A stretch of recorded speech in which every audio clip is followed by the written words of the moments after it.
Welcome to another edition of the Insider Mailbag. I'm Jared Johnson. I'm joined by the Mighty Joe Yeager.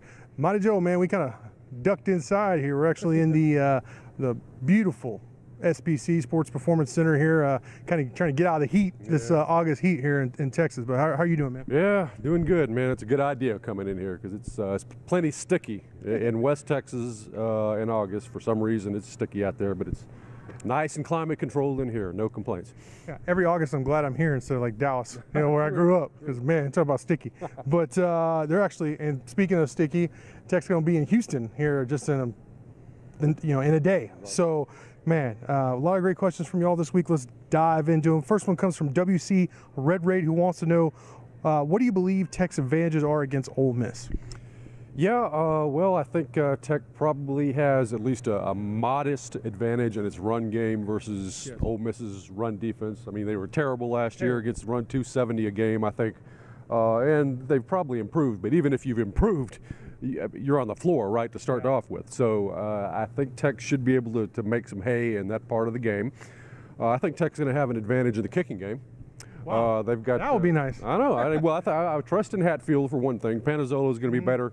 Ole Miss has a couple of new walk-on punter and kickers who may be handling that aspect for them. So I think that could be an advantage for Tech. And then finally, I would say maybe in terms of motivation, for the simple reason that Tech's not on probation and Ole Miss is. Right. They're not going to a bowl game, so I don't know how much that's going to play into it, but it could be a minor thing in Tech's advantage.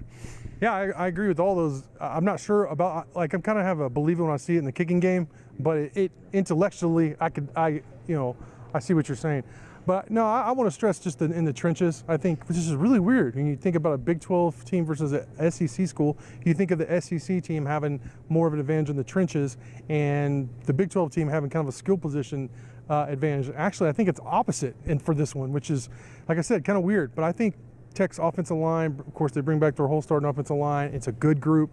There's at least probably a couple NFL players on Tech's offensive line against Ole Miss's defensive front, which, like you said, hasn't been very good against the run, but it also is very inexperienced. I mean, you have an experienced, accomplished offensive line versus an inexperienced team that hasn't performed so well on Ole Miss's defensive front. So that, I don't want to jinx it, of course, but too late. But that should work in Tech's advantage. And also, like, Tech's defensive line against Ole Miss's offensive line. I know Ole Miss has a couple really good players on the offensive line, but Tech's actually has some depth, I think, which could help them actually finish the game Saturday, which was a struggle at times last season.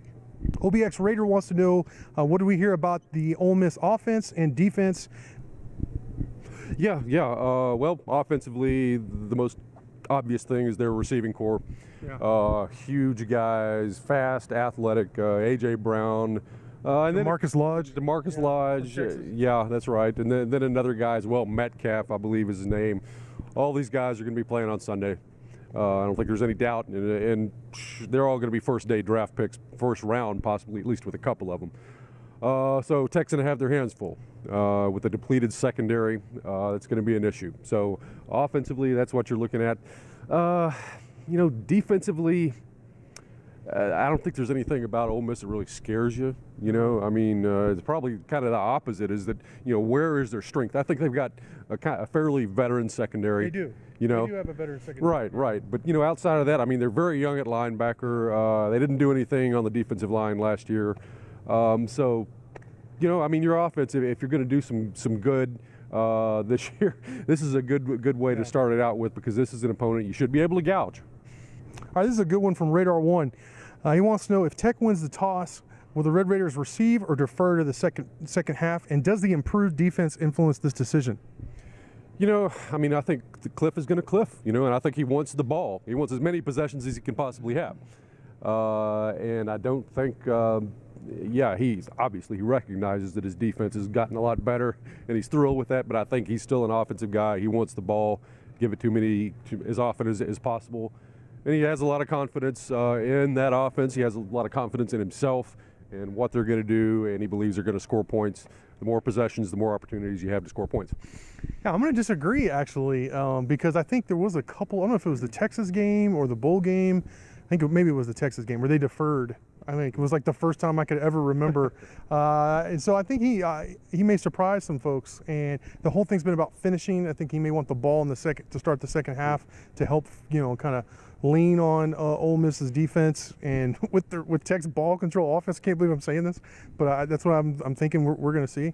I still think they'll go tempo some, but I think but not near like what we saw with like Mahomes or from previous Kingsbury offenses. So I think he might actually defer. That's one would be interesting to see. Yeah.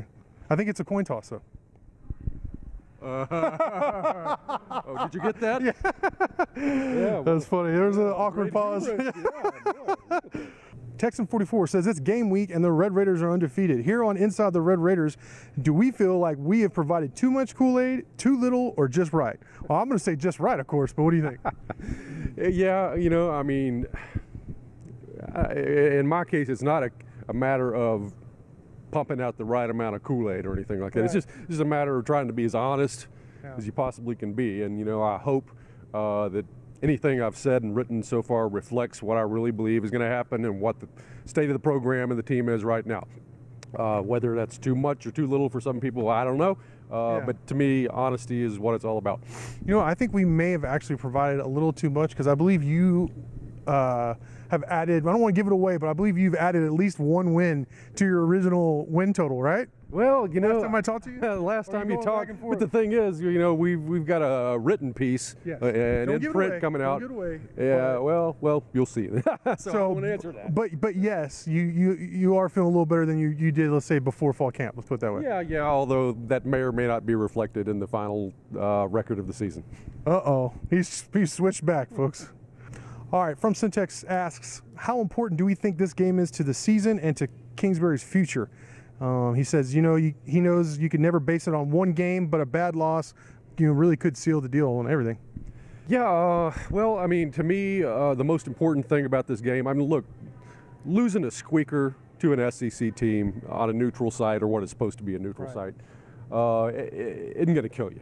I mean, you very much want to win the game, obviously, the first game of the season. It could do you a power of good to win it. But to me, as long as this is a very tight, hard-fought game, whichever way it goes, Tech is probably all right. But if it's any kind of a blowout loss, then it's one of those deals where that's the barometer thing. That's a canary in the coal mine. The monkey, the monkey in the wrench, the pain in the but whatever, it's not good. So I mean, the main thing to me is that this is a very, very close game. Or hey, I would accept a blowout in Tech's favor too. Right. But you cannot afford to lose this by a wide margin, I don't think. Yeah, all right, I want to make sure I'm clear on this. I don't think it's like the end-all, be-all based on one game. But that being said, we're to the point of the sixth season where Kingsbury and this program needs W's. You know what I mean? Not moral victories. I'm not saying I completely disagree with what you're saying in the immediate aftermath, but I'm talking about when we're looking back on the season, if this is a game maybe they blew, kind of like how we look back at West Virginia or even Kansas State later in the season, as games they blew, and it was because of the kicking game, or if Tech, I don't think this program can afford to do that anymore and really be competitive at all or begin to be competitive in the Big 12. They need W's. Period. However they can get them, and I don't want to say, like I said, it's the end-all be-all, but they need a W this weekend against Ole Miss. Yeah. I mean, well, it kind of depends, like you say, on how, if it is a loss, how it happens too. I mean, if it's one of those deals, anything like West Virginia, where you're basically dominating the game and then blow it in the late third and fourth quarter, then even if it's a close final result, that's not going to be good. Because that's a problem you're trying to solve. That's a point of emphasis, and they don't want to lose it like that. I can tell you that. All right, final question comes from Juicebox. He wants to know if we had to name a specific food in honor or after Kingsbury, Gibbs, what would they be? Let's start with Kingsbury for you. With Kingsbury, I think it's got to be a drink. The Coach King martini. I mean, he seems like a martini kind of a guy. For all I know, he's a teetotaler and never even touches the stuff. No. Okay. No. Then I could see him with a good martini. Being from Texas, you probably got to throw a little jalapeno in there or something like that. And then with Coach Gibbs, kind of totally the opposite. I'm thinking spicy, right? Yeah, it's got to be like a pork rind casserole. Okay. With a lot of hot sauce thrown in it. Something kind of sharp and crunchy and crusty. And I would dig into some of that. That actually sounds pretty good, a pork rind casserole. But I think that's what I got for him. I would say Kingsbury is like some kind of health drink. You know what I mean? Like some kind of shake with a bunch of veggies and like kale in it and stuff like that. You know what I mean? Because I mean, the guy, you know, does avocado maybe. There you go, avocado. There you go. And then Gibbs is like chili. You know what I mean? There's a lot of substance to it. It could be spicy. You know, it may hurt you later. You know, but as far as him being the real deal, he's chili to me. I would say. Any beans in that chili or no beans? For me, no beans. But I don't know. He's not from Texas. He may there in Alabama. They may have where he's from. You know, maybe they like beans in their chili. But yeah, maybe a pork chili from down there. You know. You're probably right. All right, but hey, man, great stuff from you as always. Thank y'all for watching, and until next time.